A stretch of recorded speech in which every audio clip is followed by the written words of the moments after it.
But wife number 4 was desperate to get free of the burden from the IRS with payments she was not responsible for. They shared a child, an antisocial, already drinking 17-year-old, a moral liar copycat of her own father's moral code. Mrs. Number 4 was relieved to learn she was not wife at all. He had not divorced his previous wife for 7 years before his marriage to her, ergo innocent spouse, IRS debt lifted. But the betrayal broke her, as did the many lies and affairs, and so this did not save her from prison and a sting of bad choices as predictable as nightfall at the end of another bad day for her. She was broken by his cruelty and betrayal, for to love him is to be destroyed unless you have cash on hand, something he always wants. Then he's up your ass like diarrhea, trying to make his way back to the bacteria he's always been, the love, whatever it was, an infection. To quote, I don't know who it was, maybe Sylvia Plath. My pain lives in the memories and heartbreak of a loving father who early on was protective and kind, exciting and fun, a younger man who helped me shape memories of my own soul's code. I still hold this as our shared DNA, yet the cataclysmic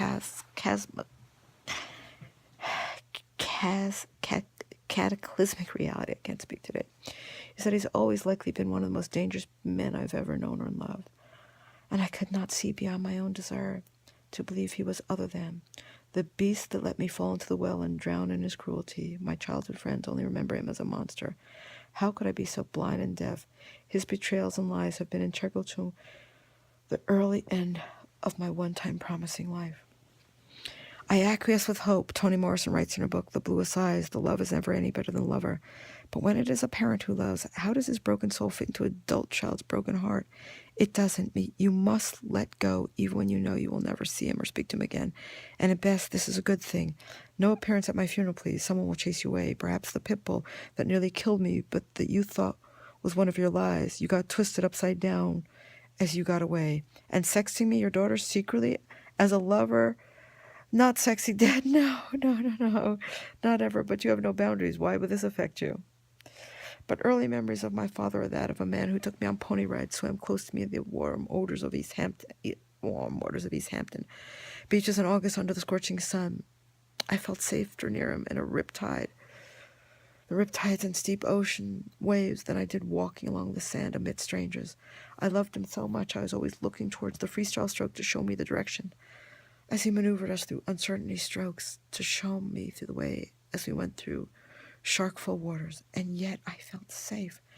I was a child who delighted in his every moment, who trusted that when I was with him, no harm would come to me or my siblings, until it did.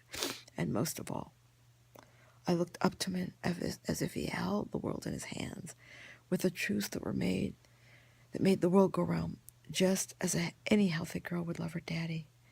But I was 7 years old. As an adult, those memories kill.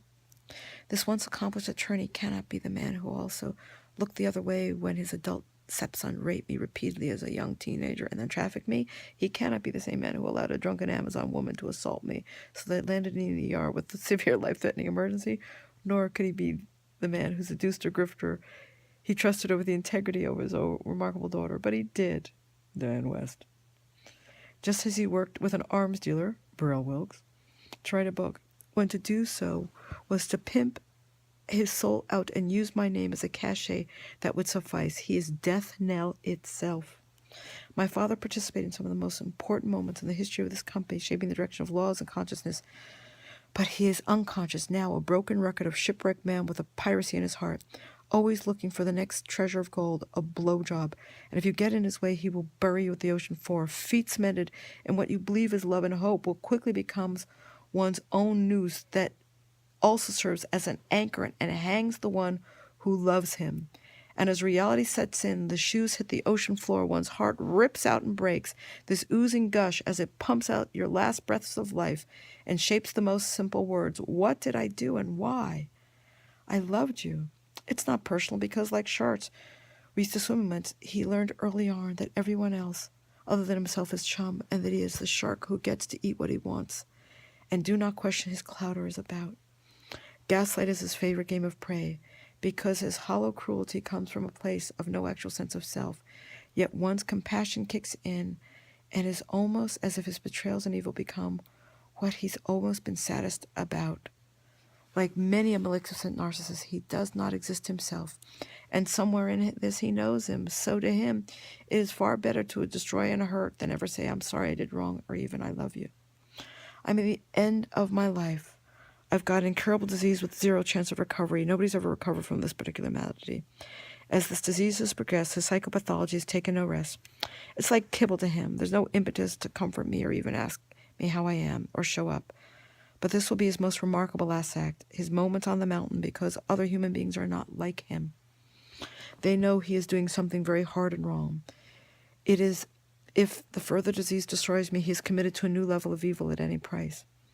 In letters from the many women who came and went through his life, sadly and innocently, I've read them, because many of them sent them to me. They now serve as a treasure trove and witness to my own life's enduring love for him, and an egregiously brutal man.